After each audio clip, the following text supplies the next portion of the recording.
When Martha Murray became so sick she couldn't eat, her family took her to a public health hospital. They left the 76-year-old with staff for a few hours. When her daughter Stephanie returned, she was appalled. Found a mother there on the floor, cold floor, in the middle of winter. No blanket.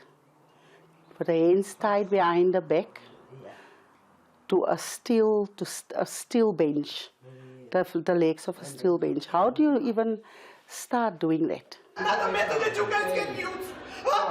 It's my mother does mention. A video posted by her family on social media has gone viral.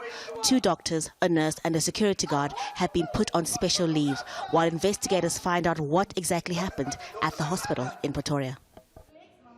Since we put up the post in my tweet, a lot of people has responded saying, but this happened to my dad and he died a couple of days later.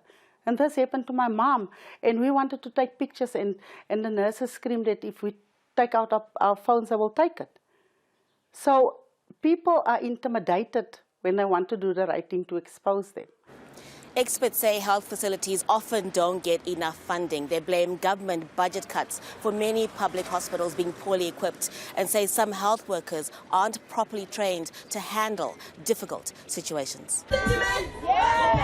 Last year, a judge ordered a provincial government to pay $15 million in damages to families of at least 144 psychiatric patients he said died of negligence after being moved to unregistered facilities.